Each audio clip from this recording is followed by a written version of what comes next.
The shovel hit something that wasn't dirt. It wasn't rock either. It was soft, yielding, and then it screamed. Samuel's hands, already torn open and bleeding from 3 hours of breaking his back against the unforgiving Texas earth, froze on the handle of his shovel. His whole body went rigid. The sun was a hammer overhead, beating down on him, and the sweat that had been stinging his eyes suddenly felt as cold as ice water. He was a man on the edge. His cattle were dying, their ribs showing like washboards, their lowing calls growing weaker each day. The bank was coming next week, ready to take the last piece of the world that mattered to him, this sun-scorched patch of dirt his grandfather had bled for. Water. That was his only prayer. A hidden spring, a lost well, anything to save him from ruin. But the sound that came from beneath his shovel wasn't water. It was a muffled, terrified cry that seemed to claw its way up through the soil. A sound so unnatural it made the hair on his arms stand straight up. He dropped the shovel as if it were red hot and fell to his knees, his mind refusing to process what his ears had just heard. He started digging with his bare hands, the raw flesh of his palms grinding against the grit and stones. But he didn't feel the pain. The soil was loose, too loose. He realized with a jolt of pure dread that someone had been digging here before him, and they had been digging recently. His fingers snagged on something. Fabric, coarse and torn. He pulled and more loose dirt fell away. Then his fingertips brushed against skin. It was warm. Terrifyingly, impossibly warm. He kept digging, his heart a frantic drum against his ribs, until a face emerged from the shallow grave. A girl's face caked in dirt, her hair matted with mud and roots. Her eyes flew open, wide brown pools of pure, undiluted terror. She couldn't have been more than 14. She was gasping, choking, making horrible little sounds as Samuel frantically scooped the heavy earth away from her mouth and nose. She was alive. She was buried alive, and he had found her. Samuel's mind was a whirlwind of confusion and fear. He worked with a desperate urgency, pulling her from what was meant to be her tomb. She was light, fragile as a baby bird. He half dragged, half carried her a few feet away from the open grave, his mind screaming 1,000 questions. How? Who? Why? The girl was shaking violently, a deep, uncontrollable tremor that shook her whole frame. Her lips were blue beneath the grime, and loose dirt cascaded from the folds of her torn dress as she struggled to sit up. "Easy now," Samuel whispered, his voice hoarse. He supported her trembling shoulders. "You're safe. You're safe now." She looked up at him, and the look in her eyes was something he would never forget. It wasn't just fear. It was a horror so profound it seemed to have burned out everything else. When she finally spoke, her voice was a raw, broken rasp, the sound of a throat shredded from screaming into the suffocating darkness of the earth. They said I was already dead to them." A chill, completely unrelated to the heat of the day, snaked its way down Samuel's spine. "Who said that? Who did this to you?" The girl's next words didn't just answer his question. They shattered his reality. Tears began to trace clean paths through the dirt on her cheeks, and her voice cracked with a grief so deep it seemed impossible for a child to contain. "My brothers!" She choked on the words, a sob catching in her throat. "My own brothers buried me alive." Samuel just stared at her. It didn't make sense. The world tilted on its axis. He was a simple man who understood simple evils. He understood greed and thirst and the desperation that drove men to ruin. But this was a different kind of darkness. What kind of monster would shovel dirt onto the living face of their own sister? What sin could a 14-year-old girl commit to deserve a fate worse than any nightmare? But as he looked into her haunted eyes, he knew, with a certainty that settled deep in his bones, that she was telling the truth. The terror etched onto her face was too real. The raw, bleeding scrapes on her own fingers, where she had clearly tried to claw her way out, were too real.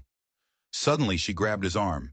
Her grip was surprisingly strong, her fingernails digging into his sunburnt skin like claws. Her eyes darted toward the horizon, a new, more immediate terror washing over her face. "They're coming back," she whispered, her voice sharp with urgency. "They said if I somehow got out, they'd make sure to do it right the next time. They'll be back at sunset to check. Samuel instinctively looked west. The sun was already beginning its slow, merciless descent, painting the edges of the distant hills in hues of orange and blood. They had 2 hours, maybe less. But what truly froze the marrow in his bones wasn't just her words. It was the chilling certainty in her eyes when she said them. This wasn't just a brutal act of family violence. This was an execution. This young girl, shivering and broken before him, knew something. She held a secret so dark and so dangerous that her own family had decided the only solution was to erase her from the face of the earth. And now, by a cruel twist of fate, Samuel had dug that secret up. He had unearthed a truth someone was willing to kill for, and in doing so, he had painted a target squarely on his own back. He didn't know it yet, but his desperate search for water had just plunged him into a nightmare far deeper and darker than any empty well. The Morrison brothers were coming, and they weren't just coming to bury their sister. They were coming to bury a secret, and anyone who stood in their way. Samuel tried to help the girl to her feet, but her legs buckled instantly, useless as ropes. Whatever ordeal she had endured in that makeshift grave, it had stolen all her strength. She had been in there for hours, starved of oxygen, fighting for every single breath. Her body was a wreck, dehydrated and traumatized beyond comprehension. "What's your name?" he asked, his voice softer now, catching her before she collapsed into the dust. "Emma," she whispered, her head lolling against his shoulder. "Emma Morrison." The name hit Samuel like a physical blow. Morrison. He knew that name. Of course, he knew it. Everyone in the county knew it. The Morrison Ranch was a sprawling empire, about 15 miles north of his own humble plot. It was one of the biggest, most powerful spreads in the whole region. Old man Jacob Morrison, a hard man but respected, had passed away just 2 months prior, leaving everything to his 4 children. The town had been buzzing with gossip about it for weeks. Whispers of arguments, of bitter disputes over the inheritance. But never in his wildest dreams did Samuel connect that gossip to this. "Your brothers. Why would they do this to you, Emma?" he asked, helping her lean against a large, sun-warmed boulder. It was the only stable thing in a world that had suddenly become treacherous and unstable. She looked at him, and for a moment, he didn't see a 14-year-old girl. He saw an old woman, her eyes filled with a weariness that went far beyond her years. When she spoke again, her voice was steady, hardened by a horror that had burned away all her childhood innocence. "Because I saw them kill our parents." The words hung in the blistering Texas air, heavy and lethal. The ground seemed to shift beneath Samuel's feet, and it had nothing to do with the loose soil around the open grave. This wasn't just attempted murder. This was the dark, bloody root of it all. Patricide, matricide, the oldest sins known to man. What do you mean, you saw them?" Samuel stammered, his mind struggling to grasp the sheer evil of it. Emma's hands shook as she unconsciously wiped at the dirt on her face, as if trying to scrub away the memory itself. "Everyone thinks Mom and Papa died in their sleep.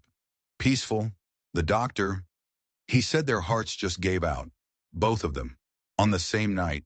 A tragic coincidence, he called it." She let out a hollow, bitter laugh that held no humor. "But I couldn't sleep that night. I went to the kitchen for some water." She paused, her eyes glazing over as the memory played out behind them. He could almost see it with her. The dark house, the creaking floorboards, the suffocating silence.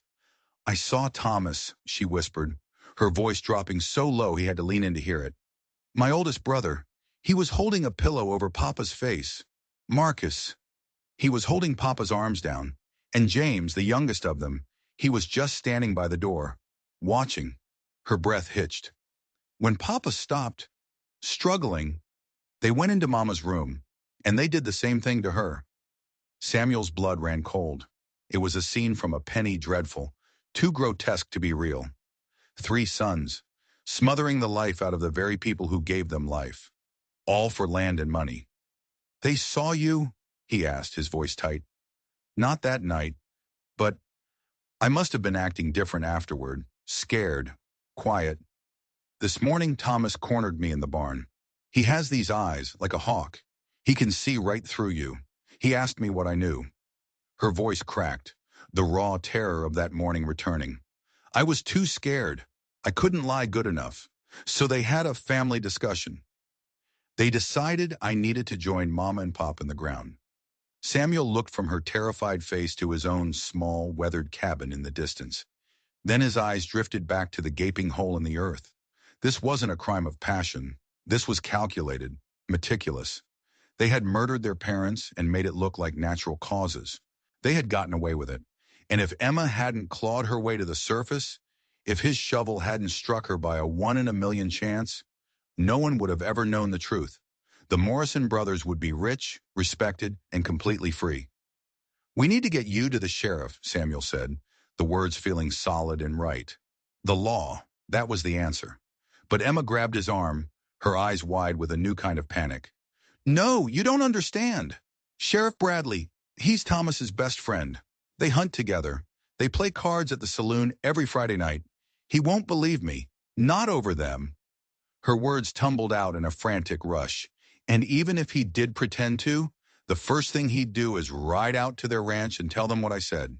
He'd warn them." She didn't need to finish the sentence. Samuel understood perfectly. 3 wealthy, influential ranchers, pillars of the community, against one dirt-poor, traumatized girl with a story so monstrous it sounded like a mad woman's raving. Emma had nothing but the truth, and the truth had already gotten her buried alive once. The setting sun cast long, ominous shadows across the land. The brothers would be here soon. Going to the law was a death sentence. Staying here was a death sentence. He was trapped. They were trapped. In that moment, staring into the desperate eyes of a child who had seen the absolute worst of humanity, Samuel made a decision. It was a choice born of instinct, not logic. A choice that would sever him from his old life and plunge him headfirst into a war he had no business fighting. "Then we don't go to town," he said, his voice more resolute than he felt. "Not yet. You'll stay with me. We'll figure this out." A tiny spark of hope ignited in Emma's eyes, the first he had seen, but it was extinguished just as quickly, replaced by a fresh wave of terror as she stared past his shoulder, her face draining of all color. "It's too late," she whispered, her voice trembling. He turned, following her gaze, and his heart plummeted into his stomach. 3 riders, silhouetted against the blood-red sunset, kicking up a plume of dust as they rode hard and fast, their dark shapes growing larger with each passing second. They were heading straight for them. The Morrison brothers had come back to inspect their handiwork, and they were about to find the job was not quite finished. 5 minutes. That's all he had. 5 minutes before 3 murderers arrived, ready and willing to kill again. Emma was a dead weight against him, her strength completely gone. She could barely stand, let alone run. His cabin, 100 yards away, seemed like a mile. "Can you make it?" he asked, his voice tight with urgency. Emma gave a weak, terrified nod. Samuel practically threw her arm over his shoulder and half dragged, half carried her toward the small wooden structure. His heart hammered against his ribs like a trapped bird. 3 armed men, confident and ruthless, against one broke rancher with a worn-out pistol and a girl who was fading fast. The odds weren't just bad, they were suicidal. As they stumbled through the dust, Emma gasped out more of the story between labored breaths, filling in the horrific details. "They planned it for weeks," she whispered, her words punctuated by ragged gasps. "I heard them, talking in the barn late at night. They thought I was asleep. They were tired of waiting for Papa to pass on. They said the ranch was losing money, that Papa was too old-fashioned. They needed to sell off the northern pasture to a railroad man who'd been sniffing around." Samuel helped her up the 2 rickety steps of his porch. "But why kill your mother, too?" "Mama knew the details of Papa's will better than anyone," Emma said, her voice laced with a bitterness that was chilling to hear from a child. "She would have fought them. The will. It says the ranch has to stay in the family, whole and undivided, until the youngest child turns 21. She looked up at him, her eyes dark with understanding. "That's me. They would have had to wait 7 more years to get their money." The pieces of the puzzle clicked into place with a sickening finality. It was a perfect, diabolical plan.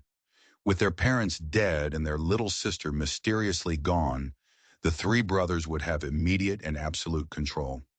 They could break the will, sell off the land, split the fortune, and no one would ever be the wiser. They would mourn publicly, of course. They would be the tragic sons, left to carry on the family legacy. The whole county would offer them sympathy. Samuel shoved Emma inside the dark, one-room cabin and bolted the door. The heavy wood lock felt flimsy, useless. Through the grimy window, he could see the riders were close now, frighteningly close. He could make out their faces, grim and determined under the brims of their hats. They looked enough like Emma to be her kin, but the resemblance ended there. Their eyes held a coldness, a predatory emptiness that she would never have. These were men who had crossed a line from which there was no return. "The back room," Samuel ordered, pointing to a small door that led to his sleeping quarters. "Get in there, hide under the bed, and whatever you hear, whatever happens, you do not come out. Not unless I call your name. Do you understand?" Emma grabbed his arm, her small hand trembling. "They'll kill you too, if they even think you know." "Then I better make sure they don't," he said, trying to project a confidence he was nowhere near feeling. He took a deep breath, unbuckled his own gun belt, and laid it on the kitchen table. An open fight was suicide. His only chance was to play dumb. He stepped back out onto the porch, squinting into the setting sun as if he were just a tired rancher finishing a long day's work. He leaned against a porch post, forcing his body to look relaxed as the three Morrison brothers rode into his yard and reined in their horses. The one in the lead, clearly the eldest and the one in charge, dismounted with an easy arrogance. This had to be Thomas. "Afternoon," Thomas called out, his voice deceptively friendly, but his eyes, even from 20 feet away, were as cold as a winter river. "Name's Thomas Morrison. We're looking for our little sister, Emma. Ran off this morning after a bit of a family disagreement. You ain't seen a young girl passing through here, have you?" Samuel forced his own voice to remain steady, casual. "Can't say that I have. Been out here all day wrestling with this dry patch of land." He gestured vaguely toward the disturbed earth where he'd been digging. Marcus, the middle brother, a thick-set man with a cruel mouth, kept his horse trained on the hole. "That where you've been working?" "That's right," Samuel said, forcing a weary sigh, hoping to hit a spring. No luck yet. James, the youngest of the three killers, a boy not much older than Emma with shifty, nervous eyes, didn't speak. He just circled his horse around the cabin, his gaze sweeping over every detail, every shadow. He was the lookout, the wolf circling the flock. Samuel's blood turned to ice. He'd made a terrible mistake. Tracks. In his panic to get Emma to safety, he hadn't thought about the tracks she would have left running from the grave to his cabin. Thomas smiled, but it was a predator's smile. It didn't touch his eyes. "Funny thing is, Samuel, we tracked her this far. The tracks lead right onto your property, and they stop right about here." The friendly facade was gone. The questions were no longer questions. They were accusations. "Now," Thomas said, his voice dropping, losing all its warmth, "I'm going to ask you one more time, and I suggest you think real careful about your answer. Have you seen our sister?" The three brothers spread out, fanning across his yard in a classic formation of intimidation. Their hands hovered casually, almost unnaturally, near the holsters on their hips. In that moment, Samuel realized with a sickening clarity that this wasn't a search party. It was a cleanup crew. They hadn't come just to find Emma. They had come to silence anyone who might have found her first. The setting sun cast their long shadows toward him, three dark figures stretching across the yard like grasping fingers, ready to pull him down into the same darkness that had almost swallowed Emma whole. Samuel's hand twitched, an involuntary instinct to reach for the gun he'd foolishly left inside. He stopped himself just in time. Drawing a weapon now would be suicide. 3 against 1, with him out in the open. It would be over before it started. And Emma's life depended on him staying alive, on him buying them even a few more minutes. "I told you," he repeated, his voice tight as a wire. "I haven't seen anyone." Thomas dismounted, his boots crunching softly in the dirt. He walked toward the porch, his eyes never leaving Samuel's, studying him with the unnerving focus of a wolf sizing up its prey. "You know, I think I know what happened," Thomas said, his tone conversational, but the words dripped with menace. "I think our little Emma, she got herself confused after our family discussion this morning. Ran off, probably fell and hit her head somewhere out here. She's likely wandering around, hurt, not thinking straight. A man could find a girl like that and think he's doing the right thing by taking her in." He paused, letting the implication hang in the air. "But he'd be interfering, and we can't have interference in family business." The threat was clear. Give her up now, and maybe you walk away. Hide her, and you die with her. It was Marcus who found the first crack in his story.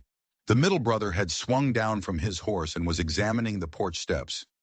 Samuel's heart hammered against his ribs. He knew what Marcus was looking at before he even spoke. Footprints. In his haste, he hadn't noticed. The fine layer of dust on his porch boards held the clear, small imprints of Emma's worn-out boots. They were undeniably smaller than his own. "Thomas," Marcus called out, his voice low and triumphant. "Come take a look at this." Samuel watched as Thomas's face transformed. The thin veneer of civility cracked and fell away, revealing the cold, hard killer beneath. He knelt, examining the prints in the fading light. "Those are mighty small boots for a grown man," Thomas observed, his voice dangerously soft. He looked up at Samuel, his eyes glinting. "About the size a 14-year-old girl might wear, wouldn't you say?" Before Samuel could even begin to formulate a lie, James rode back around from the rear of the cabin. He held something pinched between his fingers, a tiny scrap of blue fabric. "Found this," James said, his voice shaky but filled with a grim satisfaction. "Caught on a splinter by the back door." It was a piece of Emma's dress. Samuel felt the trap snap shut around him. They had him. There were no more lies to tell, no more bluffs to play. The game was over. Thomas didn't even bother with questions anymore. He slowly drew the pistol from his holster. The click of the hammer being cocked was deafening in the sudden silence. "Here's how this is going to go," Thomas said, his voice calm, matter-of-fact, as if he were discussing the weather. "You are going to open that door, and you're going to tell us where our sister is. Or we are going to tear this place apart, board by board, until we find her." "And if she's not in there?" Samuel asked, his own voice sounding distant to his ears. Thomas offered that same cold, dead smile. "Then we'll just have to assume you helped her get away, and we'll have to assume you know things you shouldn't. Either way, your day just came to a very unfortunate end." He understood then. It had never mattered whether Emma was there or not. From the moment they found her tracks leading to his land, he was a dead man. He was a loose end, a witness. And then, from inside the cabin, came the sound that sealed their fate. A single floorboard creaked. It was a tiny sound, almost imperceptible. But in the tense, heavy silence of the standoff, it might as well have been a cannon blast. All three brothers heard it. Their heads snapped toward the cabin door, their bodies tensing like coiled springs. "Emma!" Thomas called out, his voice now sickly sweet, a predator cooing to a trapped animal. "I know you're in there, sweetheart. Come on out now. We were so worried. We just want to talk." Samuel instinctively moved, planting his feet squarely between the brothers and his front door. He was all that stood between them and her. "There's nobody in there." "Then you won't mind if we take a look for ourselves," Marcus snarled, starting toward the porch. Samuel blocked his path. "This is my property. You have no right." Marcus shoved him. Hard. Samuel stumbled backward, catching his balance on the porch railing. "We've got all the right we need," Marcus growled, reaching for the door handle. And that's when Emma made a choice. A brave, foolish choice that would change everything. The cabin door swung open. She stepped out onto the porch, her small frame silhouetted against the dark interior of the cabin. Her face was streaked with dirt and tears, but her chin was held high. She looked directly at her brothers, her eyes blazing with a fire Samuel hadn't seen before. "Leave him alone," she said, her voice shaking but clear and strong. "Your fight is with me." For a split second, Thomas seemed genuinely surprised. He holstered his pistol, the calculating killer instantly replaced by the concerned older brother. It was a masterful, terrifying performance. Emma, honey, he said, his voice dripping with false relief. You had us worried sick. What are you doing way out here with this stranger? Emma didn't flinch. She lifted her chin, her small frame radiating a defiance that seemed impossible. I'm telling the truth, she said, her voice ringing out in the quiet yard. About what you did to Mama and Papa. The pretense vanished in an instant. The mask dropped. Thomas's face went hard as granite. Get her, he ordered his brothers, his voice a low, vicious command. Marcus and James started forward, but Emma had one more card to play. It was a desperate, wild bluff, but it was all she had. She reached into the bodice of her torn dress and pulled out a single folded piece of paper. It was creased and stained with dirt, but she held it up like a shield. I wrote it all down, she announced, her voice gaining strength. Everything, everything I saw that night. And I hid copies. I hid them where you will never, ever find them. Samuel saw James's hand, which had been reaching for her, freeze in midair. Everything seemed to slow down. The wind died. The chirping of the crickets ceased. All three brothers stared at that single piece of paper in Emma's trembling hand, as if it were a venomous snake. Samuel knew she had to be lying about the copies. There hadn't been time. But her brothers didn't know that. And in their eyes he saw a flicker of something new. Doubt. Fear. You're lying, Thomas said. But the conviction in his voice was gone. Emma, sensing her advantage, slowly unfolded the paper. Her hands were surprisingly steady now, fueled by adrenaline and righteous fury. I wrote down every single detail, she said, her voice cold and precise. How Marcus had to hold Papa's arms because he was fighting so hard. How you held the pillow over his face for almost 2 full minutes before he finally went still. I wrote about how Mama woke up when she heard the struggle from her room, and how you had to hold her down while Thomas killed her too. Samuel glanced at James. The youngest brother looked physically ill. The color had drained from his face, and he was staring at Emma as if she were a ghost, conjuring a memory he had tried to bury, as deep as they had tried to bury her. I wrote down the times, Emma continued, pressing her attack, her voice rising with every word. I wrote down what you said afterward, how you celebrated, how you decided to wait 2 months before claiming their hearts had failed peacefully so that no one in town would be suspicious. It's all here. Marcus, the most hot-headed of the three, finally snapped. He lunged for her, his hand outstretched to snatch the paper. Give me that! Emma darted back, holding the document to her chest. Touch me, she spat, and every single person in 3 counties will know what you did by this time next week. Where are the copies? Thomas demanded, his voice tight, his carefully constructed control finally shattering. Emma's smile was a bitter, heartbreaking thing on such a young face. Safe, she said. And if anything happens to me, or to him, she nodded toward Samuel, a letter is already on its way to the territorial marshal in Austin. It will be delivered if I don't stop it. Samuel's admiration for this girl was boundless. She was fighting back with the only weapon she had, her words, and it was working. The raw animal panic in her brother's eyes told him they believed every word. They were killers, but they were also rich men who had just inherited a fortune. The idea of a territorial marshal, a federal lawman, beyond the reach of their local influence was clearly terrifying to them. That's when James, the weakest link, made his fatal mistake. His nerve broke. He fumbled for his gun, his eyes wide with panic. We can't let her leave here alive, he said, his voice a desperate whine. Copies or no copies, she's the only one who saw. Put that away, you fool, Thomas snapped, but Samuel saw the same cold calculation returning to the eldest brother's eyes. James was right. Copies or not, Emma was the witness. 3 dead bodies out here in the middle of nowhere.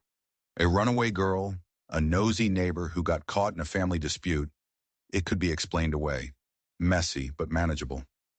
Emma saw it too. She saw the shift in Thomas's gaze. You kill us both right here, right now, she said, her voice steady despite the gun in her brother's hand. And those copies go to the marshal tomorrow morning. I made sure of it. I told someone exactly where to look for them if I didn't come back. Who? Marcus demanded, his eyes darting around nervously, as if the copies might spring from the very ground itself.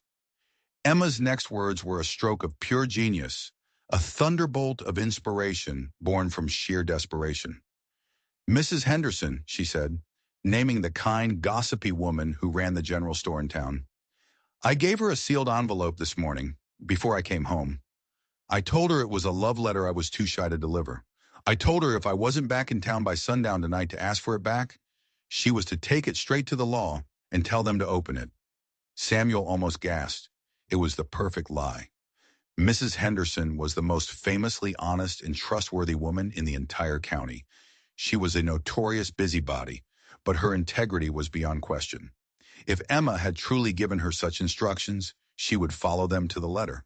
Thomas was clearly thinking the same thing. Samuel could practically see the gears turning in his head as he weighed the risks, the odds, the potential outcomes. He was trapped. Killing them was too risky. Letting them go was impossible. Finally, after a long, tense silence, Thomas spoke, and the words he chose chilled Samuel to the very bone. He started to smile again. It was the slow, confident smile of a man who had just found the third option, the one that lay in the murky darkness between killing them and letting them go. "You're right, Emma," Thomas said, his voice unnervingly calm. "We can't kill you here." He looked at his brothers, a silent command passing between them. Then his eyes locked back onto Emma. "So we're all going to take a nice, peaceful ride into town together. All of us. And you. You are going to walk into that general store, and you are going to ask Mrs. Henderson for your little envelope back.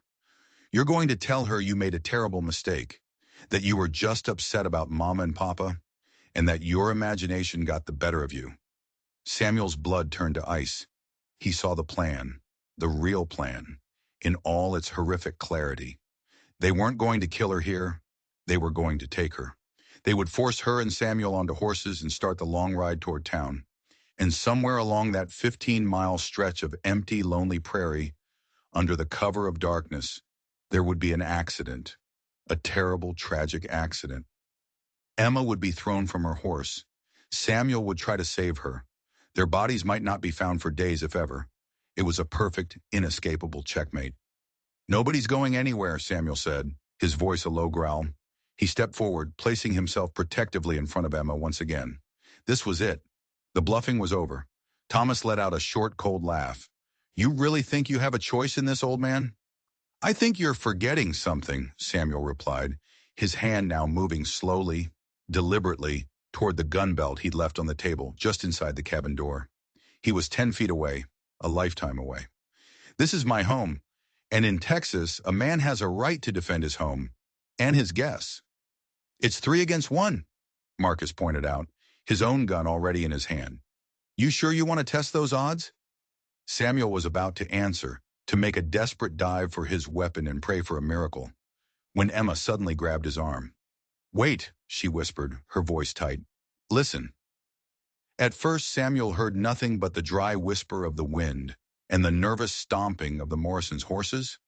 But then he heard it. Faint, but unmistakable. The rhythmic sound of hoofbeats. More than one horse, and they were getting closer. Thomas heard it too. His confident smirk faltered. He shot a suspicious glare at Samuel. Expecting company? Samuel had no idea who it could be, but he wasn't about to let Thomas know that.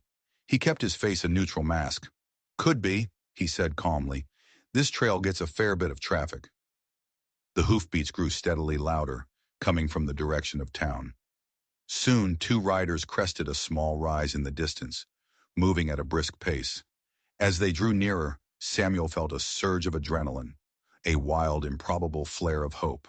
He recognized one of the men. It was Deputy Marshal Pete Crawford, a tough, fair lawman who sometimes used this route as a shortcut between counties.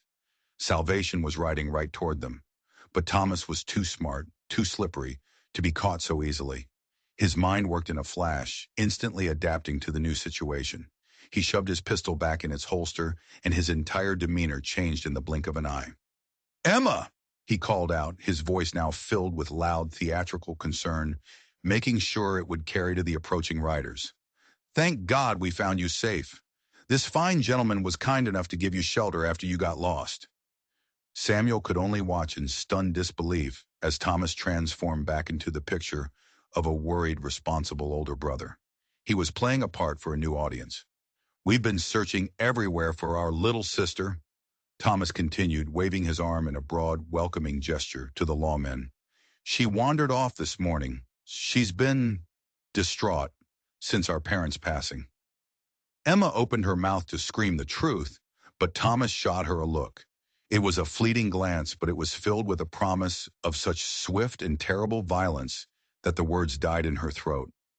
Deputy Crawford and his partner, a younger, less experienced deputy, rode into the yard, their silver badges glinting in the last rays of the setting sun. "Everything all right here, folks?" Crawford asked, his experienced eyes sweeping over the tense scene, instantly sensing that something was wrong. He saw the grime-covered, terrified girl, the three well-dressed ranchers trying too hard to look relieved, and the grim-faced owner of the property standing like a statue on his porch. This was their chance. Their one chance. But Samuel knew how thin the ice was. It was still his word, and the word of a hysterical-looking child, against three of the wealthiest men in the county. One wrong move, and Crawford might just chalk it up to a family squabble and ride away, leaving them to their fate. "Just a family matter, Deputy," Thomas said smoothly, dismounting and approaching Crawford with a friendly, man-to-man smile. "As I said, our sister got herself confused and wandered off. Mr. He paused, looking at Samuel. Samuel supplied, his voice flat. "Mr. Samuel here was good enough to take her in," Thomas finished. Crawford looked past Thomas, his gaze settling on Emma. He noted her torn dress, the dirt on her face, the raw terror in her eyes. "Is that true, Miss Morrison? You just got a little lost?" Samuel held his breath. The next few seconds would decide everything. Emma's life, his life. It all hung on the words she chose. She looked at Crawford, then at the murderous faces of her brothers, then back to the lawman. Samuel could see the war raging inside her, the urge to scream the truth, warring with the paralyzing fear of what Thomas would do if she did. Emma began, her voice barely a whisper. Thomas smiled encouragingly, a wolf in sheep's clothing, but his hand rested casually, meaningfully on the butt of his gun. "I need to tell you something," Emma said, and to Samuel's astonishment, her voice suddenly grew stronger, clearer. She took a small step forward, away from the cabin and toward the deputy. "Something about how they really died." Samuel saw Thomas's face drain of color. The friendly mask flickered. "Emma, you're still upset," Thomas interrupted quickly, taking a step toward her. "You're not thinking clearly, honey. Let's get you home." But it was too late. Crawford had seen the flash of panic in Thomas's eyes. He had heard the ring of truth in Emma's voice. He swung down from his horse, his own hand moving instinctively toward his weapon. "Hold on there," Crawford said, his voice now hard as steel. "Let the girl speak." And that's when Marcus, the hot-headed one, the one who had lunged for the letter, made the decision that finally damned them all. Rather than let Emma utter another word, he drew his gun. The world exploded in a chaos of motion and noise. Marcus's pistol cleared his holster, but Deputy Crawford was a man who had survived a dozen gunfights by being just a fraction of a second faster than the man trying to kill him. Crawford's draw was a blur. The gunshot cracked across the prairie, a sharp, definitive sound that echoed off the distant hills. Marcus grunted, a look of pure shock on his face, as he was spun backward off his horse, clutching a blossoming red stain on his shoulder and screaming in agony. "Nobody else move!" Crawford bellowed, his smoking pistol now leveled directly at Thomas's chest, while his young partner, recovering from the initial shock, drew his own weapon and covered James. But James panicked. He was just a boy, a follower who had gotten in far too deep. Instead of surrendering, he acted on pure, stupid instinct. He dug his heels into his horse's flanks, spurring the animal forward, not to escape, but straight toward Emma. He was going to grab her, use her as a shield, a hostage. Samuel didn't think.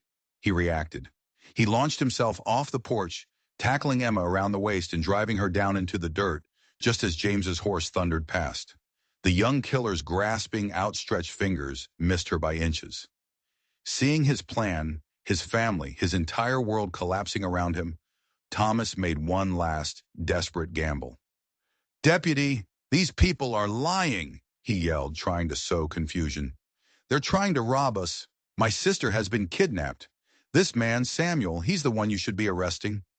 But Crawford had been a lawman for 20 years. He'd seen every kind of liar and snake there was. "Is that so?" he said, his voice dangerously calm, his gun never wavering from Thomas's heart. "Then tell me this, Mr. Morrison. If you were the victims here, why did your brother draw on me instead of asking for my help?" Thomas had no answer.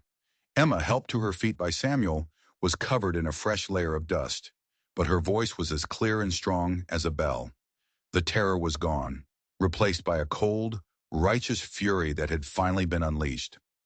"Because they murdered my parents 2 months ago," she shouted, the words flying free at last. "And they tried to bury me alive today to keep me from talking."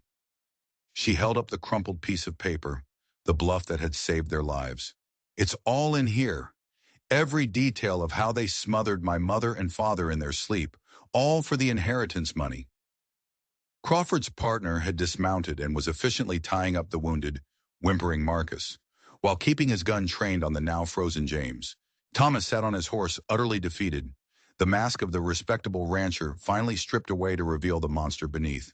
He looked from the deputy's unwavering gun, to his wounded brother, to his captured brother, and finally to the furious, accusing eyes of the sister he had tried to erase.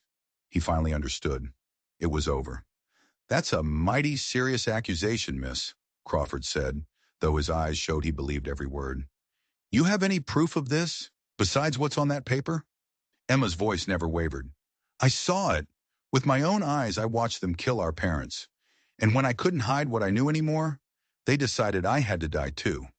She turned and pointed a trembling finger at the disturbed patch of earth, at the shallow, open grave that still gaped like a wound in the ground.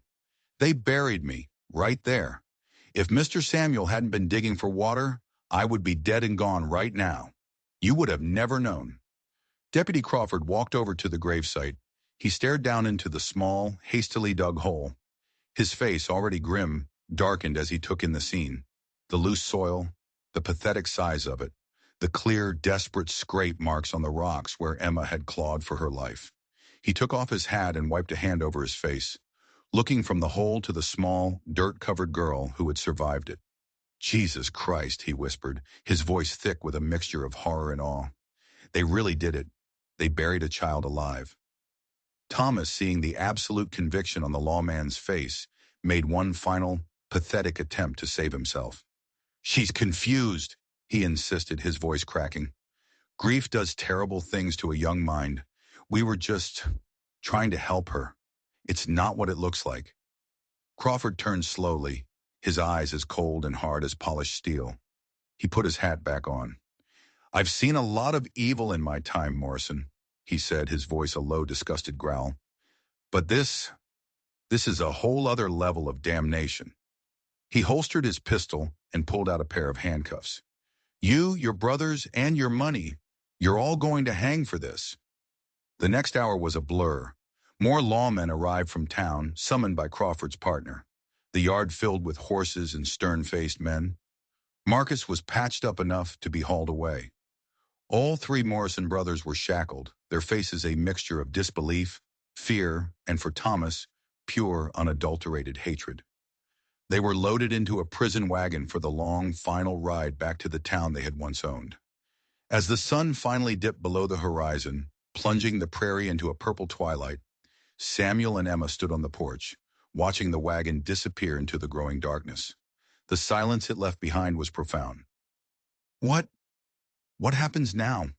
Emma asked quietly, her voice small again. Samuel looked down at this incredible, brave girl. She had survived hell itself. She had faced down her own family and won. But now she was an orphan. She had no family left, no home to go back to. She was utterly alone in the world. He thought of his failing ranch, his loneliness, the quiet desperation that had been his only companion for so long. He thought of the water he never found, and he realized in that moment that he had found something else entirely. Well, he said slowly, the words feeling more right than anything he'd ever said in his life. I've been thinking, this old ranch could use some help. And I've always kind of wanted a daughter. Emma's eyes, which had been so full of terror and hate, slowly filled with a different kind of tears. For the first time since he'd pulled her from the earth, they were tears of hope. The Morrison Ranch. It'll be sold off by the law, Samuel continued, thinking it through as he spoke. To pay debts and for what they did. There should be enough left over to fix this place up proper. Maybe even enough to give you the schooling you deserve. A watery smile touched Emma's lips. I'd like that, she whispered. I'd like that a lot. They stood there for a moment longer, two strangers bound together by a day of unimaginable horror and incredible courage. Then together they turned and walked toward the small cabin. Samuel realized that what had begun as the worst day of his life, a day of dust and despair, had become something else entirely. He hadn't found the water he so desperately needed to save his ranch. But as he looked at the young girl walking beside him, he knew he had found something far more valuable.